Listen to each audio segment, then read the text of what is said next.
Salamat sa Panginoon sa kanyang paggabay sa atin sa panahon ng pananalangin at sa pag-awit at ngayon sa pag-aaral ng kanyang mga salita. Dumarating po tayo sa huling bahagi ng Matthew chapter 22. So kung sasamahan niyo po ako doon in verses 41 to 46. Matthew 22, 41 to 46. Kung saan mababasa po natin, in verse 41, while the Pharisees were gathered together, Jesus asked them, saying, "What do you think about the Christ? Whose son is he?" They said to him, "The son of David." He said to them, "How then does David in the Spirit call him Lord, saying, 'The Lord said to my Lord, sit at my right hand, till I make your enemies your footstool.' If David then calls him Lord, how is he his son?" And no one was able to answer him a word, nor from that day on did anyone dare question him anymore. We've entitled this message as, Jesus is both Lord and King. Si Jesus ay parehong Panginoon at Hari. And naway pagpalain ng Panginoon ang kanyang mga salita. Let's commit this to the Lord. Maraming salamat, Panginoon, sa isang mapagpalang araw na ito. Salamat for gathering us as your people. And once again, thank you for the sweet time of prayer. Alam namin, Panginoon, na kayo pang dumirinig ng panalangin ng inyong mga anak. And so what a privilege to come before your throne of grace. And even sa mga pagkakataong ito, Panginoon, muli inaabili namin ang aming sarili sa inyong patnubay upang ang inyong banal na spirito ang kumilos sa amin sapagkat you are our great teacher, you are our guide, and you are the one who is able to open our minds and our hearts for you and for your instructions. Guide us and bless your name in the wonderful name of Lord Jesus Christ. Amen. Kung makikita niyo po sa mga pangyaring ito, iba ang approach na tinake ng Panginoong Jesucristo. He's now on the offensive. Kadalasan kasi, alam nyo naman, sa mga nakaraan, ang mga Pharisees or even Sadducees, silang nagtatanong. Now, he was the one asking them, sabi nga sa verse 41, while the Pharisees were gathered together, Jesus asked them. Marahil na-surprise ang mga Pharisees sapagkat hindi nila inaasahan siya magtatanong. They were still gathering and probably they were plotting another scheme paano nila mapapabagsak ang Panginoon. Pero immediately, it was the Lord who asked them a question. Pinakita niya na hindi lang siya magaling sumagot ng tanong, siya rin ay maaaring magtanong ng napakalalim na tanong. At ang kanilang sagot sa tanong na ito would prove gaano ba ang kanilang pagkaalam sa banal na kasulatan at lalo na pagdating sa Mesiyas. Now, i-connect natin muli. Sabi doon sa last part of 41 and then going to 42, Jesus asked them saying, "What do you think about the Christ? Whose son is he?" They said to him, "The son of David." Pansin nyo, ang bilis nilang sumagot. It was like automatic for them to answer this question. Para ipakita nila, alam na alam nila ang topic na ito. They've been studying this probably for a long time. And so, hindi foreign sa kanila ang usaping ito para ipakita nilang talagang sila ay tagapag-aral o mag-aaral ng salita ng Diyos. Yung term na the Son of David, it is indeed the title of the Messiah. At ito yung paalala na ang Mesiyas, yung matagal nang ipinangako ng Diyos na kanilang hinihintay for such a long time.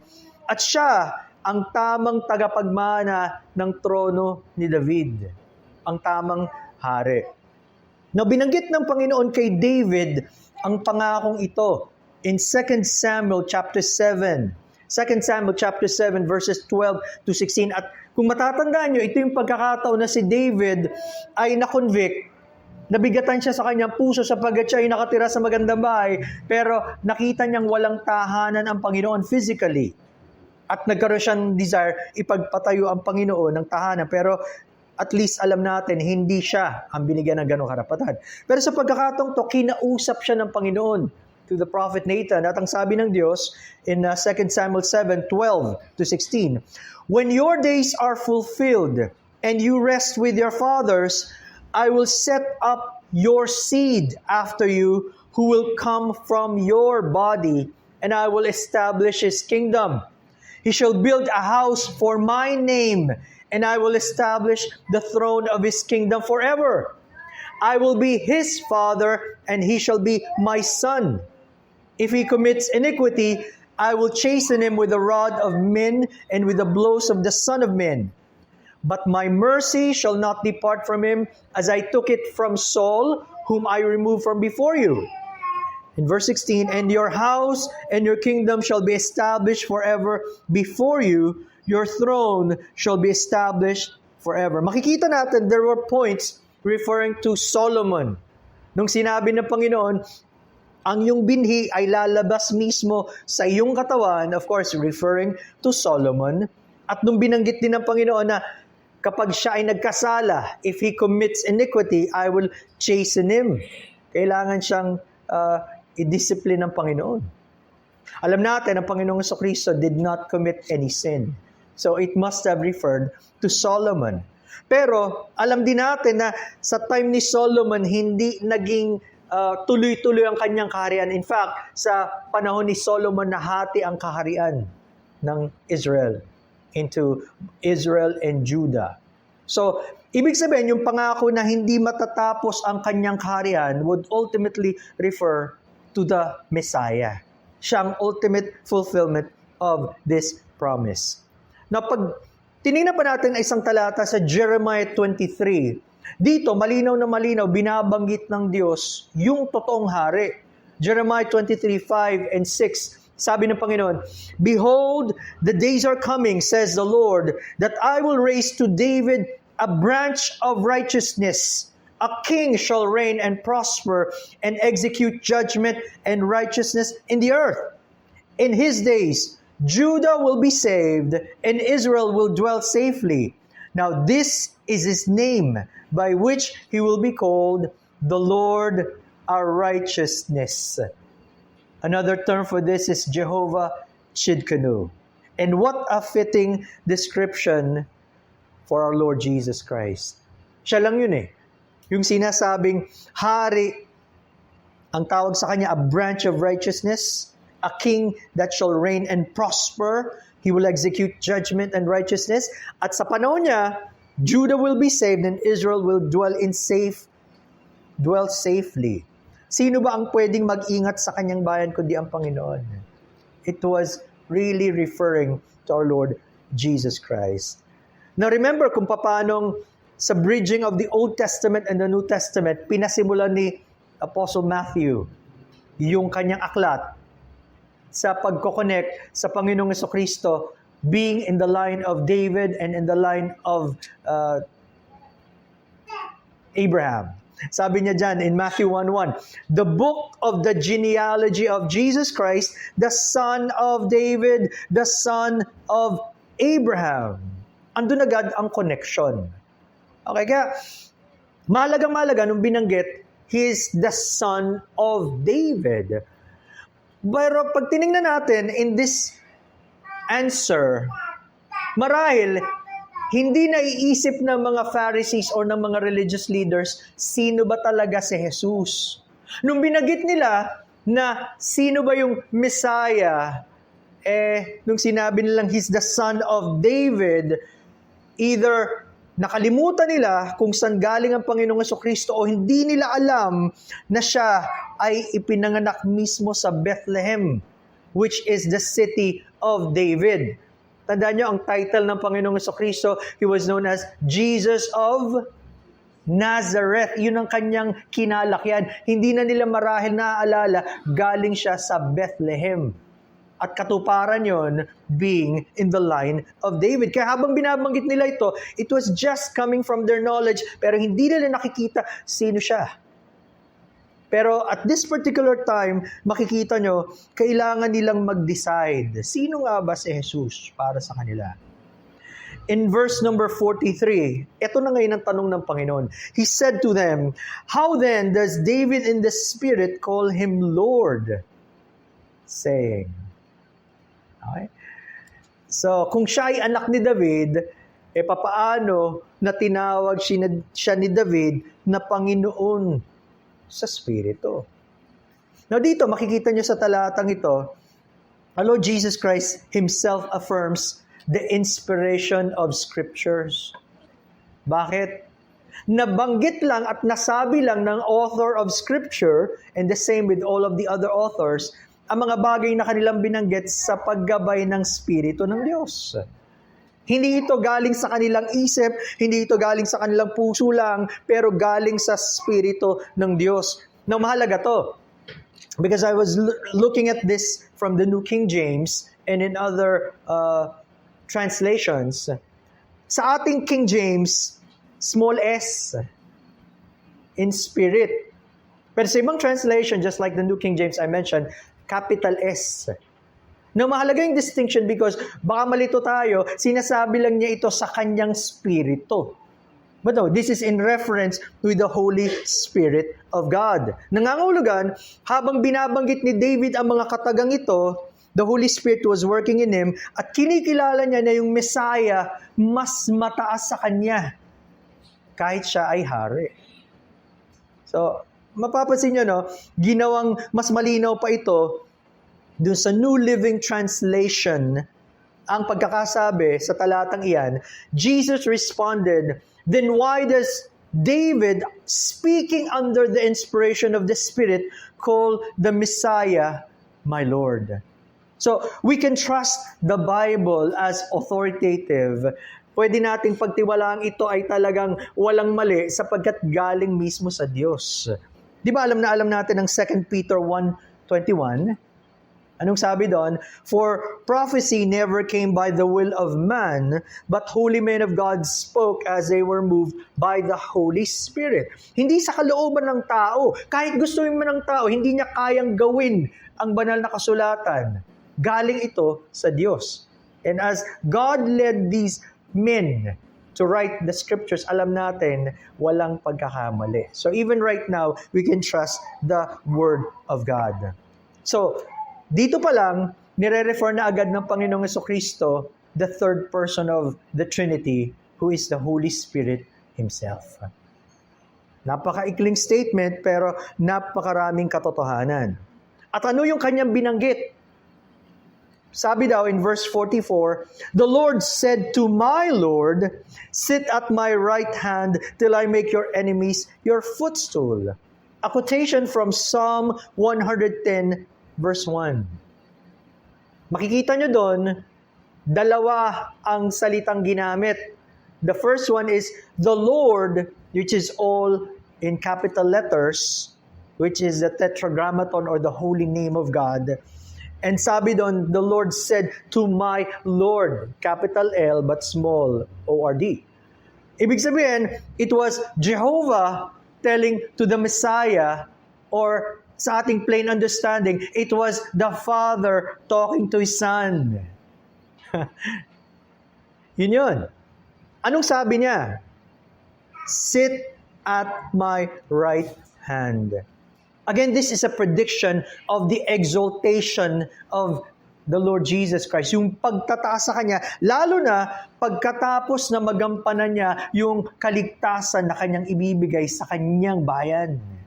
Pagkatapos nun, itataas siya ng Ama. Now, according to Albert Barnes, to be raised to the right hand of a king was significant because it shows favor, trust, and power. Hindi basta-basta. Lalo na, in this particular case, ang itinaas ng Ama sa kanyang kanang kamay ay yung kanya mismong anak, the Messiah Himself, the Lord Jesus Christ.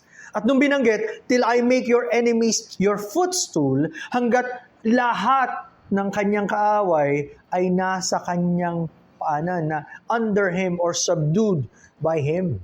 Ibig sabihin, talagang siya ang Panginoon at walang iba.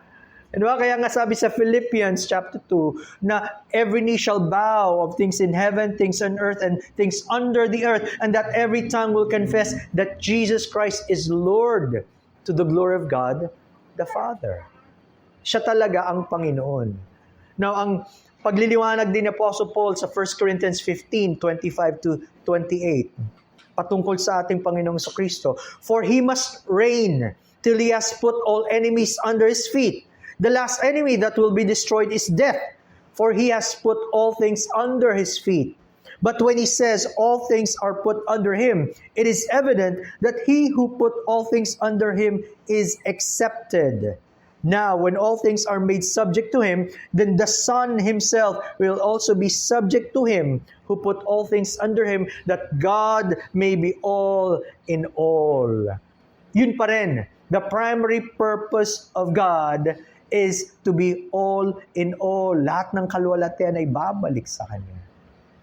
So, napakagandang pagpapakita sino talaga ang Messiah, ang ating Panginoong Kristo.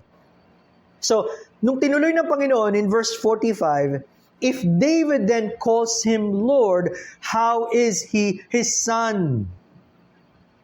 Parang napaka-simpleng tanong pero napakahirap sagutin. Paano nga naman yun, ano? Tinawag niya siyang Panginoon. Paano siya naging anak? Pinakita ng Panginoon, siyang totoong tagapagturo at tagapag-expound ng Kanyang mga salita mismo.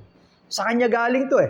Siya ang nakakaunawa at kaya niyang ituro at ipaunawa sa mga tao. Kaya siguro nung narinig ng mga Pharisees, nagulat sila and they were now on the defensive. Bakit? Ang problema, ayaw nilang tanggapin na yung Messiah ay Diyos mismo. Para sa kanila, yung Messiah ay, oo, sige, siya ang magliligtas sa amin, pero iba pa ang Diyos. Hindi nila matanggap yon. At pinakita ng Panginoon, through scriptures, yun nga mismo ang katotohanan. Yung Messiah ay hindi lang ordinaryong tao. Hindi lang siya yung prinsipe o magaling na leader na magliligtas sa kanila mula sa pagkaalipin sa Roma, pero siya mismo ang Diyos na magliligtas sa kanila. Now, how important is this question? Napakalaga. Sapagkat sa tanong na ito, kapag nasagot ang tanong na iyan ng tama, magkakaroon tayo ng tamang pagtanaw sa ating Panginoong Kristo at gayon din sana sa kanila sa mga panahon yun. Pag mali ang pagsagot nila, ibig sabihin, mali rin ang pagtanaw nila sa Kanya. Sabi ni William Barclay, what did Jesus mean? He could have meant only one thing, that the true description of Him is Son of God. Son of David is not an adequate title. Only Son of God will do.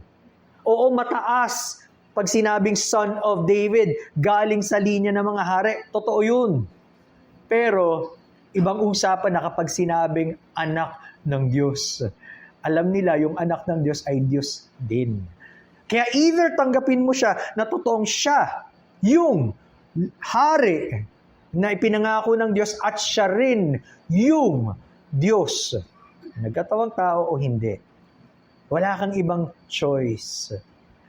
Ang naging problem ng mga scribes or so-called expert, masyado silang nag-focus sa physical and the material. Kaya ang pagtanaw nila puro sa yung tinatawag nating secular or worldly. Walang spiritual basis. Kaya hindi ba ganun din ang mga tao ngayon? O sabihin nila, oo si Jesus ay Panginoon pero ang tingin lang nila sa Kanya tao. Paano siya naging Panginoon kung tao lang siya? So, hindi pwedeng tumugma. At ang sabi sa Expositor's Greek New Testament, if they had begun with lordship, it would have led them into the spiritual sphere and made them ready to accept as Christ, one greater than David in the spiritual order. Mas maiintindihan nila sa mas mataas na level sino talaga siya kung dun sila nagsimula sa kanyang kataasan. Kaya sa atin din, sino ba talaga ang Panginoong Kristo? Gaano ba siya kataas sa ating pagtanaw? Karapat-dapat ba siya sa buong pagsamba, sa buong allegiance, sa buong paggalang? O hindi siya ganoon kahalaga para sa atin? You have to also answer that kind of question. Alam niyo yung tugon nila, dito pa lang, meron na agad napakalaking mensahe. Ano tugon nila? Sabi sa 46, and no one was able to answer him a word, nor from that day on did anyone dare question him anymore. Natahimik sila. Di ba? Wala na silang masabi. Supposed to be, sila ang maglelay ng trap para sa Panginoon to embarrass Him, para mapahiya siya. Nabaliktad.